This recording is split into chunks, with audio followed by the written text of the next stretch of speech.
En primera plana, Carlos Herranz.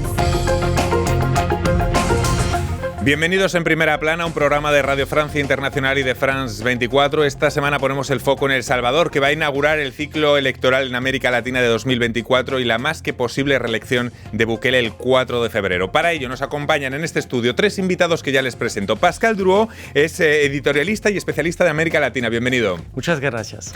Angeline Montoya, periodista encargada de la rúbrica Latinoamérica en el diario Le Monde. Bienvenida. Muchas gracias. Y Guillaume Ascari, periodista especializado en Latinoamérica. Bienvenido, Guillaume. Muchas gracias, Carlos. La reelección de Bukele, hoy nuestro asunto en Primera Plana. El presidente de El Salvador, Nayib Bukele, favorito para ser reelegido en el poder en las próximas elecciones del 4 de febrero, ha pedido el voto para no poner en riesgo la polémica lucha que su gobierno lleva a cabo contra las pandillas. El respaldo popular masivo a Bukele se debe a ello, una guerra que ha traído tranquilidad a la población, pese a limitar los derechos civiles con un régimen de excepción que rige desde marzo de 2022, según los derechos humanos. Bukele se presenta a una reelección tras un polémico fallo de la Corte Constitucional que lo facultó para postular a un segundo mandato consecutivo, aunque la Carta Magna salvadoreña no permitía la reelección. Repasemos lo que dice la prensa. Cuguega Internacional. Con la tasa de homicidios en fuerte descenso, Bukele grita victoria contra los gangs. La prensa, desde El Salvador, aumentan las capturas en régimen según los datos oficiales hasta el 12 de enero. Los Angeles Times dice que Bukele lleva su campaña más allá de las fronteras de El Salvador. Vamos a hablar también precisamente de ello, de la internacionalización de ese efecto Bukele. Bueno, año electoral 2024 en América Latina, arranca en El Salvador, Pascal. Bukele saldrá reelegido casi seguro, con fuerza. ¿Qué va a suponer esta reelección? ¿Un respaldo sin fisuras a su modelo? ¿Qué mensajes, qué lectura se va a hacer de esta victoria casi segura?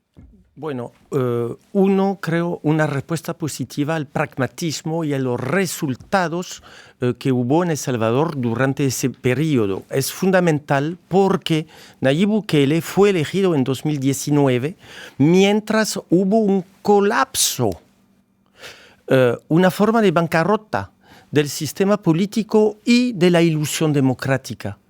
Desde los acuerdos de paz de Chapultepec en 92 hasta la elección de 2019, hubo 20 años de gobierno del Partido Arena, 10 del FMLN. Y en este periodo, 4 de los presidentes fueron encarcelados o tuvieron problemas de justicia por corrupción, porque han tomado fondos, hablamos de en global $800 millones. Es decir, que hubo al final de un conflicto en los 80, de tantos muertos, más de 35.000, una desilusión cuando se vendió la idea de que la paz, la democracia era la salvación y el camino para la prosperidad. Al final de 30 años hubo este colapso. Entonces Bukele apareció como El Salvador. Vamos a explicar, y les pregunto a Angeline, Guillón, ¿cuáles son las claves de su popularidad? Está el modelo, pero también está él como figura política y también su forma de comunicar. Lo pueden tomar por donde quieran. ¿Cuáles son las claves que explican esta popularidad? Bueno, lo primero es lo que ha logrado a nivel de seguridad. El Salvador ha cambiado completamente, la vida cotidiana de los salvadoreños ha cambiado por completo. Hay que saber que realmente el país estaba bajo el control, el mando de las maras, de las pandillas que ensangrentaron el país durante años, desde los años 90. Los salvadoreños no podían salir a la calle, no se podían ni siquiera vestir como querían porque había que cuidar de no dar la idea de estar a favor o en contra de tal o cual pandilla. Son 2, 3 pandillas que controlaban el país. Bukele ha acabado con esto. La vida cotidiana de los salvadoreños cambió, la gente puede salir, puede tener una vida normal y esto es esencial para entender la popularidad de Bukele. No es solamente eso. También como actuó durante la pandemia, enseguida vacunó a la población de manera clara, fuerte, gratis. Fue el primer país de la región de Centroamérica en vacunar a toda su población. Realmente entregó un bono de $300 a toda la población. Hay gente que decía, nunca nadie me había dado nada desde el Estado y tuvieron comida, tuvieron estos bonos de $300. país. Esto es muy importante para entender por qué Bukele es tan popular y por qué va a ser reelecto tiene entre el 70 y el 80% de intenciones de votos, y estamos hablando realmente de encuestas serias y sin fraude. No estamos hablando de un dictador que va a hacerse con los votos de manera fraudulenta. Yo creo que es importante entender todo esto, es ¿verdad? muy importante. Guillaume. La parte muy importante, yo creo, a continuación de lo que dice Angelina, es la parte de la economía. Tiene una visión por la economía, no solo la seguridad, no solo lo que es también ayudar también a las personas que están en la dificultad, es toda la parte de la economía, toda la parte del turismo, porque ahora estamos viendo un país con concurso de Miss, estamos viendo un país con un proyecto de Surf City, un país logró a volver al país más atractivo, con grandes proyectos internacionales y eso también le hizo también popular al dentro, y la economía de El Salvador, por supuesto, es mejor que durante esos 10 últimos años. Les pregunto, ¿la paz a través del modelo Bukele es sostenible a largo plazo o se necesita un proyecto político de más calado que ponga una perspectiva política y de proyecto a los jóvenes del país? Porque es una pregunta que está ahí. Sí, es el tema. Pero creo que debemos entender que justamente esa política de seguridad y de mano dura, lo que no es nuevo, hace 20 años había planes de mano dura en El Salvador, pero él aplicó con un estilo innovador, pero hace parte de una visión global. Y como lo dice Guillaume, la economía obviamente es céntrica en un país cuya economía es constituida sobre todo por los servicios, tomando en cuenta que las remesas de la comunidad salvadoreña en el exterior, principalmente en los Estados Unidos, y Estados Unidos que está corresponsable de la temática de las marras, lo hablaremos, me imagino, Angelina, pronto, todo eso hace parte entonces de esa visión global que consiste en qué? En reconstruir un contrato social. Es la razón por la cual Nayib Bukele no habla de los tiempos de la guerra civil en los 80. Él dice la verdadera guerra que vive El Salvador es hoy. Es la guerra contra las pandillas. Hubo esos 10 últimos años 40.000 muertos en El Salvador, más que durante la guerra civil. Yo viví en El Salvador en esa época. Yo vi lo que eran los combates entre el FMLN, la guerrilla. Yo estaba presente en San Salvador durante la ofensiva, pero desde entonces voy a cada rato en El Salvador. Y veo bien esa evolución y en el estilo presidencial, porque definitivamente, y concluyo con eso, Nayib Bukele introdujo un estilo totalmente inédito, el presidente Millennium, pero le dio consistencia. Contó una novela con esto dando resultados. Está claro, la tasa de homicidios, el aplastado, la curva de los homicidios. Hay un modelo puesto en marcha, hiperrepresivo, cada uno le puede poner el adjetivo que quiera. La pregunta es, sin un proyecto político que vaya más allá de eso, claro, no puede estar un país tampoco persistiendo en esa represión a largo plazo, ¿no, Angeline? Es la gran pregunta. ¿Qué va a pasar a largo plazo con esa política? Hoy día hay unas 75.000 personas que han sido detenidas desde la imposición del estado de excepción en marzo del 2022. ¿Qué va a pasar con esta gente? Se sabe que mucha gente ha sido detenida sin pertenecer a las pandillas. ¿Qué va a pasar con esta gente? ¿Los va a liberar? ¿No los va a liberar? Hoy en día los derechos más básicos de esta gente están suspendidos. Derecho de defensa, derecho de presunción de inocencia. Hay audiencias masivas de centenares de personas a la vez. Los abogados de oficio no dan abasto con toda esta población carcelaria, no tienen acceso a los expedientes, etc. Entonces, a largo plazo, ¿se puede sostener esta política basada en detenciones masivas? Es la gran pregunta. ¿Qué va a pasar con los jefes pandilleros que se han ido del país? Ellos sí han huido y no están en las cárceles, la mayoría. Van a volver, van a actuar en otros países. Es muy difícil de prever lo que vaya a pasar con esta política a largo plazo. Guillaume. Creo que es importante recordar que había casi 1% de la población que está en cárcel en El Salvador, que es algo importante. Ahora, ese método de la última carta, con que jugó bastante Nayib Bukele, no se le va a poder aplicar a largo plazo. Eso él lo sabe, sobre todo viviendo sobre una cárcel de 40.000 personas, va a tener que encontrar otras oportunidades, sobre todo por la juventud. Estabas hablando justamente de la juventud, para mostrar que la imagen del Salvador de 100% seguridad no se puede construir, solamente sobre sus cárceles.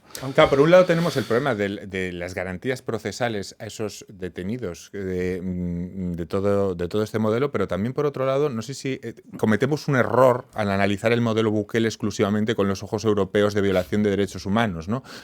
Es complicado, ¿no? El equilibrio a la hora de mirar, incluso nos pone ante una perspectiva y una dinámica de la propia ética, ¿no? Y de cómo entendemos la política en la sociedad, ¿no? Entiendo, Pascal. Tienes toda la razón, pero volviendo a ese tema justamente de seguridad, no olvidemos en El Salvador, la verdad es que existen hoy en día dos temáticas. Uno, de la cual estamos hablando, el CECOT, el Centro de Confinamiento del Terrorismo, 40.000 personas. Ahí es desmantelar las estructuras de las pandillas, de las marras que existieron desde los años 90. Están en el CECOT. Ahí no se habla de tema de inserción, no se habla de tema de volver a la sociedad. Ahí son personas que están considerados hoy en día el CECOT por terroristas, miembros de estructuras que atacaron el Estado. Así es la mentalidad, para entender. Y que no hay delincuentes comunes mezclados en el CECOT. Queríamos ir ahí. Exactamente. Y que están condenados por lo mínimo a 20 años de cárcel. Unos van a ser condenados o lo son a 150 años.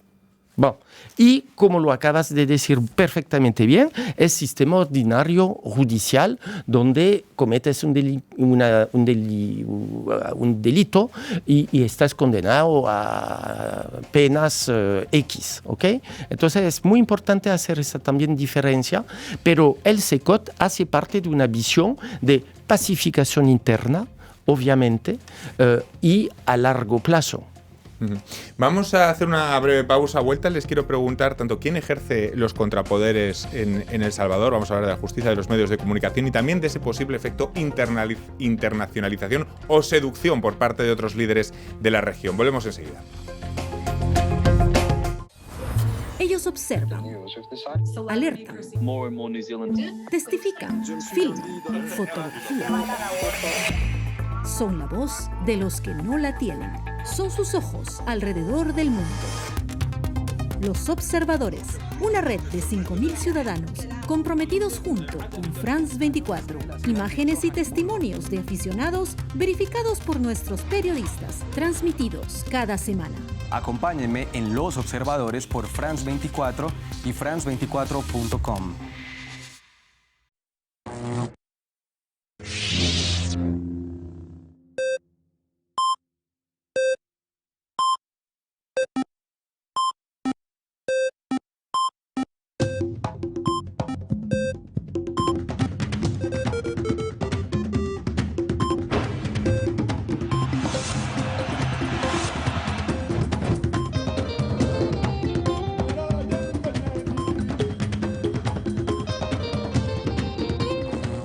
Póngase al ritmo de África.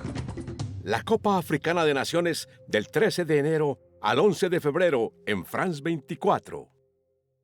Seguimos aquí en Primera Plana esta semana con el foco puesto en El Salvador, que va a celebrar elecciones el próximo 4 de febrero, la más que posible reelección de Bukele al frente del país y que va a abrir el ciclo electoral en América Latina. Lo hacemos con Pascal Drouot, editorialista y especialista en América Latina, Angeline Montoya, periodista encargada de la rúbrica América Latina en el diario Le Monde, y Guillaume Mascari, periodista especializado en Latinoamérica.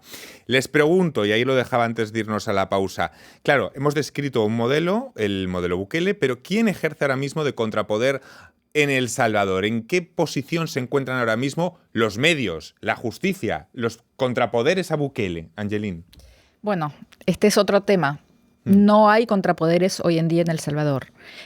o los que están no pueden ejercer realmente contrapoderes. Desde mayo del 2021, Bukele tiene todos los poderes, controla los 3 poderes del Estado. Controla, por supuesto, el Ejecutivo, controla el Legislativo, tiene los 2/3 de los diputados en la Asamblea Nacional. Por eso, de hecho, las elecciones del 4 de febrero son esenciales a nivel más legislativo para conservar esa mayoría de los 2/3. Y esa mayoría le permite y le permitió modificar la composición del Tribunal Constitucional y cambiar el fiscal general. Al controlar los 3 poderes, no hay, de hecho, ninguna posibilidad de contrapoder. Incluso los jueces, en septiembre del 2021, jubiló a todos los jueces de mayores de 60 años o que tuvieran 30 años de ejercicio como jueces.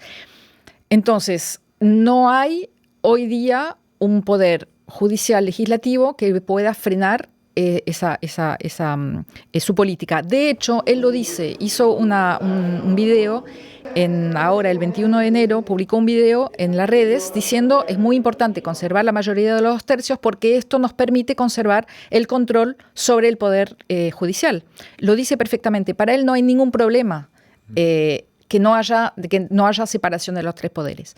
Y la sociedad civil tiene muchas dificultades, la prensa tiene muchas dificultades, varios medios independientes de investigación han tenido que mudar sus oficinas administrativas a Costa Rica ante las presiones que pudieran sufrir de parte de las autoridades, trabajan de manera complicada y además no tienen los medios de oposición, vamos a decir, o en todo caso los medios que no responden al gobierno, tienen muchas dificultades en llegar a la población. No tienen mucha audiencia. La mayoría de los medios de televisión, de radio, son medios más bien oficialistas.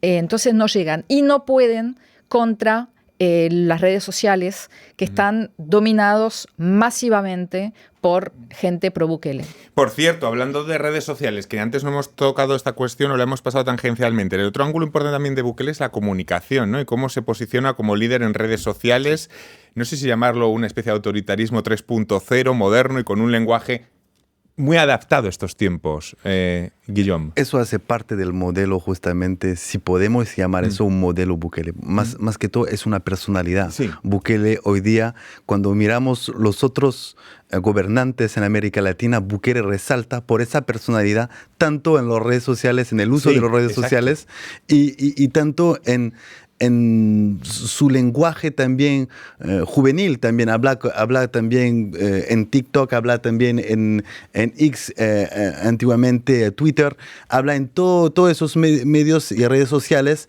y le permite también de llevar una audiencia hacia la juventud que es muy impresionante. O sea, cuando vamos en otros países, y lo vamos a hablar en unos minutos, muchos hablan más de Bukele que de su presidente mismo, para decirle que es un poco como su mensaje va más allá de lo que es El Salvador gracias a las redes sociales. Y el estilo introduce un discurso, introduce una visión. Es decir, que desde que llegó al poder, Bukele, con su gorra, con las gafas, la foto oficial no tiene corbata, pero eso introduce un tema que él presenta como el tema de verdadera liberación, verdadera independencia. Temática que está usada por otros países y países en el sur global justamente. Entonces dice, la seguridad nos va a traer atractividad, lo turismo, como dijiste, Guillaume. Ahí lanzó la idea de la Surf City, el Bitcoin modernizó la imagen a nivel internacional sin entrar en el debate, pero esa voluntad de ser independiente, libre y obviamente con una voluntad internacional, volver modelo primero en el Centroamérica.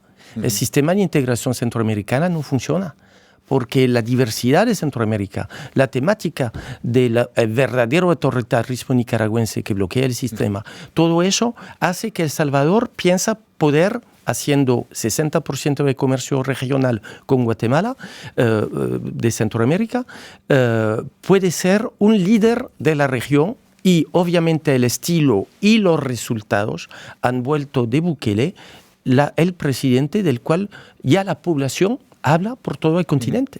El modelo Bukele, la tentación del autoritarismo en América Latina. Así se llama un gran artículo firmado por Angeline Montoya esta semana en las páginas del diario Le Monde. Angeline, ¿Bukele es un referente tentador para otros líderes de la región ahora mismo? Sí, por supuesto.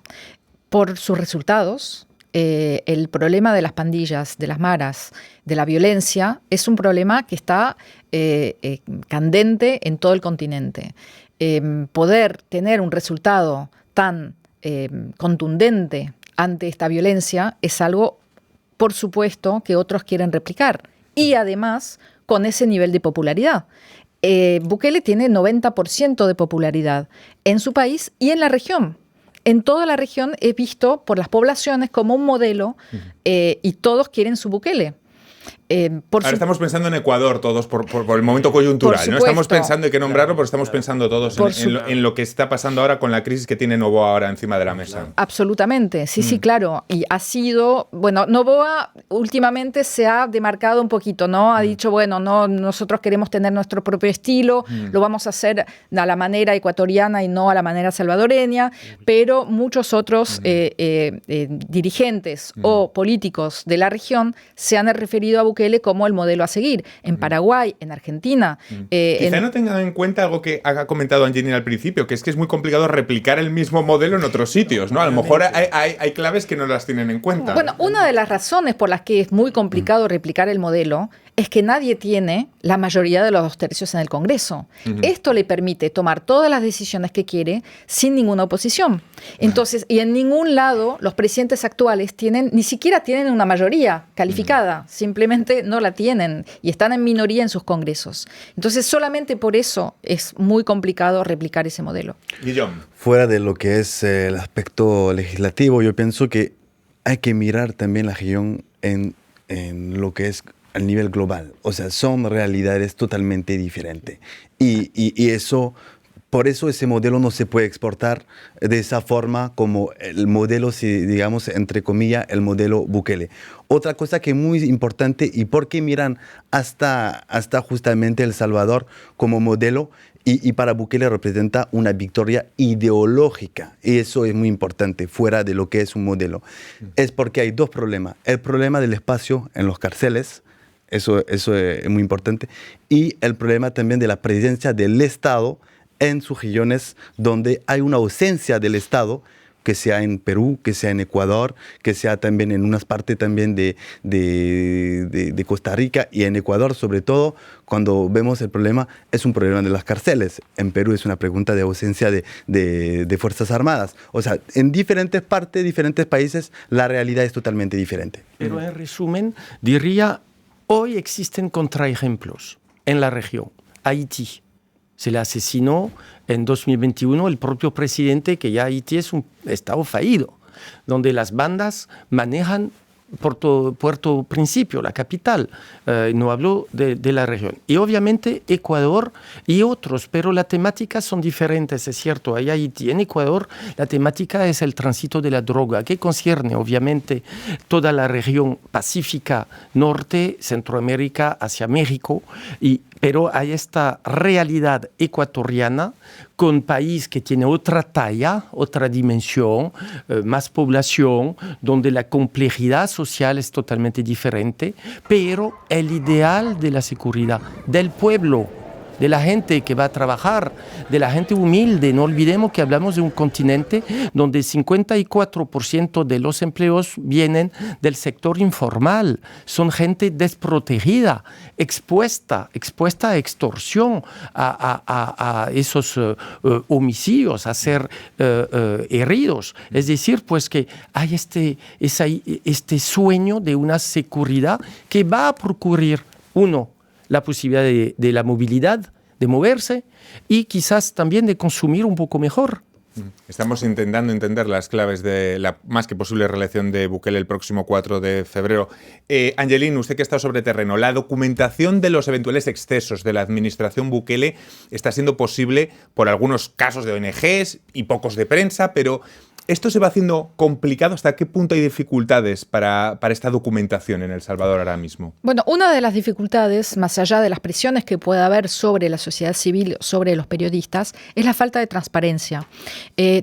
Prácticamente toda la información sobre homicidios, feminicidios, desapariciones, compras del Estado, por ejemplo, compras de Bitcoin. El Bitcoin es moneda nacional en El Salvador. La única información que se tiene sobre compra o venta de Bitcoin son los tweets o los posteos de Bukele que hizo cuando compró Bitcoins. Toda esta información está reservada. La prensa no ha tenido acceso a las cifras que podrían, por ejemplo, demostrar la baja en la tasa de homicidios que se siente en la calle. O sea, es una realidad. Pero realmente las cifras que pueden sostener eso están reservadas. Entonces, esta falta de transparencia hace también que es muy difícil saber realmente en qué estado está el país y la sociedad en general. Para concluir, me gustaría preguntarles de qué va a depender que el modelo Bukele pueda dilatarse en el tiempo en un país como El Salvador. Si me lo pueden decir en pequeñas clases, porque me queda muy poco tiempo, Guillaume.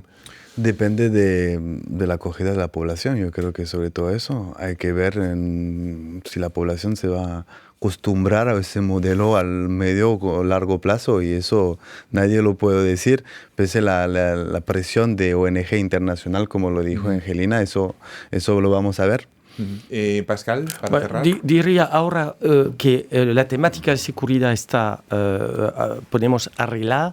Va a volver la temática económica, definitivamente, de educación, de salud, esos temas sociales primero.